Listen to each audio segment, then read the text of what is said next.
Hello किसान भाइयों आज मैं आपको बताऊंगा कि गर्मियों के सीज़न में आप किस तरह से टमाटर की खेती करके अच्छा खासा मुनाफा ले सकते हैं। दोस्तों, जैसे कि मैंने पहली वीडियोज में ही बताया था कि जो टमाटर की आपकी खेती होती है वो आपकी एक शेयर मार्केट की तरह होती है, जिसमें आपको कभी कभी बहुत ही ज़्यादा फ़ायदा हो जाता है और आप दोस्तों फर्श से अर्श तक जा सकते हैं। दोस्तों किसान भाइयों, यदि आप साल में 3 बार टमाटर की फसल लगाते हैं तो आपको डेफिनेटली एक न एक बार ऐसे रेट जरूर आएंगे जो आसमान छू रहे होंगे। तो किसान भाइयों, आइए आज इन्हीं सब बातों पर चर्चा करेंगे। मैं विकास राज आपके अपने YouTube channel I love farming में स्वागत करता हूं। किसान भाइयों, जैसा कि मैं आपको समय समय पर खेती से संबंधित जानकारियां देता रहता हूं, यदि आपको मेरे द्वारा दी गई जानकारियाँ अच्छी लगती हैं, हमारे चैनल को सब्सक्राइब कीजिए, बेल आइकन को दबा लीजिए ताकि जब भी मैं कोई वीडियो अपलोड करूं आपको सबसे पहले नोटिफिकेशन मिले। अन्य किसान भाइयों तक भी शेयर कर दीजिए ताकि वे भी इसका लाभ उठा सकें। किसान भाइयों, ज़्यादा टाइम ना वेस्ट करते हुए शुरू करते हैं। किसान भाइयों, टमाटर की फसल जो है आप साल में 3 बार लगा सकते हैं। एक बार तो अब लगाई जा रही है, यानी कि फरवरी मार्च में आप लगा सकते हैं, और दोस्तों आने वाले समय में आप बरसात में लगा सकते हैं, यानी कि जुलाई अगस्त में लगा सकते हैं, और उससे आगे आप किसान भाइयों अक्टूबर नवंबर में लगा सकते हैं। तो इस समय पर जो टमाटर चल रहा है वो अक्टूबर नवंबर वाला ही चल रहा है। दोस्तों, मैं ये नहीं कह रहा हूँ कि बरसात में रेट ज़्यादा मिलेंगे या इस समय के लगाए हुए टमाटर के रेट ज़्यादा मिलेंगे, या दोस्तों नवंबर यानी कि अक्टूबर नवंबर में लगाए गए टमाटर के ज़्यादा रेट मिलेंगे। दोस्तों बट इतना ज़रूर है कि आपको साल में इन 3 सीज़न में से एक सीज़न के रेट ज़रूर हाई फाई मिलेंगे, और आप दोस्तों इस टमाटर की फसल से एक न एक बार शेयर मार्केट की तरह पैसा ज़रूर कमा रहे होंगे। तो किसान भाइयों, आप इस समय पर यानी कि फरवरी माह में इसकी खेती कर सकते हैं, यानी कि लगा सकते हैं, प्लांटेशन कर सकते हैं, यानी कि फरवरी के आखिरी सप्ताह तक, या दोस्तों आप मार्च के पहले सप्ताह तक भी आप इसका प्लांटेशन कर सकते हैं। यदि आपकी नर्सरी तैयार नहीं है तो आप सबसे पहले नर्सरी तैयार कर लीजिए। और किसान भाइयों, आपको उससे ज़्यादा लेट नहीं करना है फिर, यानी कि मार्च के बाद आपको अप्रैल में नहीं ले जाना है, नहीं तो आप बहुत ही ज़्यादा लेट हो जाओगे। किसान भाइयों, जो आपका खर्च आता है, यानी कि जैसे स्टेकिंग वगैरह आपको करना है, तो आपको जो खर्च है वो आप दोस्तों स्टेकिंग करते हैं या आप दोस्तों नीचे भी उसे फैलाते हैं, यानी कि ज़मीन पर, तब भी किसान भाइयों आपको बढ़िया चल जाएगा। परंतु यदि आप स्टेकिंग करेंगे तो आपका किसान भाइयों जो उत्पादन है वो और भी बढ़ जाएगा, यानी कि उसे जो प्रकाश संश्लेषण के लिए बढ़िया दोस्तों उसे धूप और दोस्तों मौसम हर तरह से मिलेगा। और किसान भाइयों, आपका जो टमाटर है वो फूलेगा फलेगा।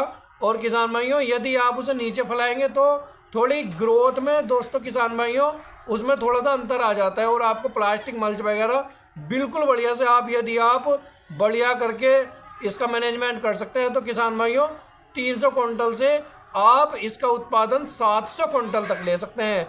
और किसान भाइयों मिनिमम यानी कि कम से कम मैं आपको दाम इसके बताऊं, यदि 12 से 13 रुपये किलो भी आपका बिक जाता है तब भी किसान भाइयों आपको 2 से 2.5 लाख रुपए आराम से कमाए जा सकते हैं।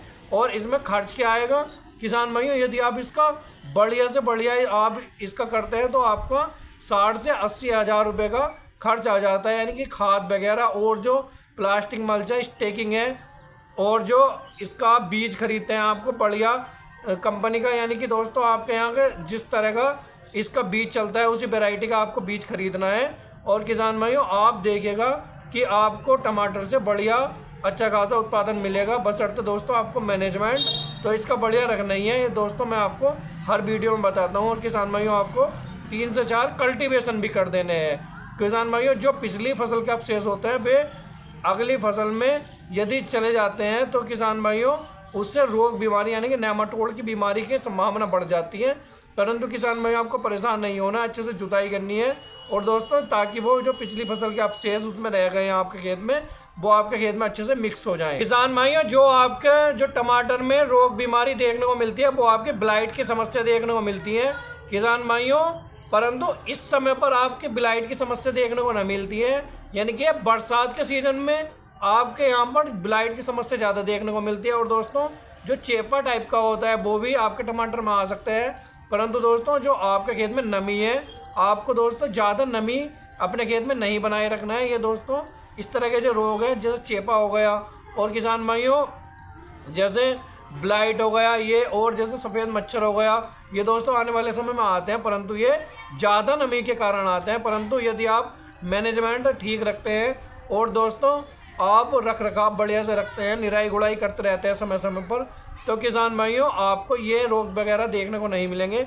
और दोस्तों यदि आप रोगों से अपनी फसल को बचाए रहते हैं और दोस्तों आप अपने जो टमाटर है उसे बढ़िया कर लेते हैं, तो आपको यानी कि 300 से मैं 700 क्विंटल के आप बीच में आपको बता रहा हूँ दोस्तों, आपको कोई नहीं रोक सकता है इतना पैसा कमाने से। और इसके रेट कितने हो जाते हैं दोस्तों, 80 से 100 रुपये किलो भी चले जाते हैं। किसान भाइयों मैं ये नहीं कह रहा हूँ कि इसके रेट अब भी 80 से 100 रुपये किलो के बीच में हो जाएंगे किसान भाइयों, परंतु मैं ये ज़रूर कहूँगा कि हो सकता है कि आने वाले बरसात के सीज़न में इसके रेट 100 से यानी कि 80 से 100 रुपये किलो के बीच में हो। किसान भाइयों आप बहुत ही बढ़िया मुनाफा लेंगे दोस्तों। इस फसल को आपको कंटिन्यू लगाना है, यानी कि कंसिस्टेंसी आपको लगभग 1 साल तक बनाए रखनी है। लंबी अवधि की फसल है, बढ़िया उत्पादन मिलेगा। और किसान भाइयों जो लंबी अवधि की फसल होती है उसमें दाम भी कम मिलते हैं, तो किसान भाइयों आपको बढ़िया प्रॉफिट मिलता है। बस किसान भाइयों आज की वीडियो में इतना ही। यदि आपको कोई दिक्कत है, कोई समस्या है, तो आप हमें कमेंट कर सकते हैं, मैं आपके हर एक कमेंट का रिप्लाई करता हूँ। और किसान भाइयों आप मुझे कॉल भी कर सकते हैं, डिस्क्रिप्शन में मेरा मोबाइल नंबर है। बस आज की वीडियो में इतना ही, मिलते हैं अगली वीडियो में एक अच्छी जानकारी के साथ। धन्यवाद।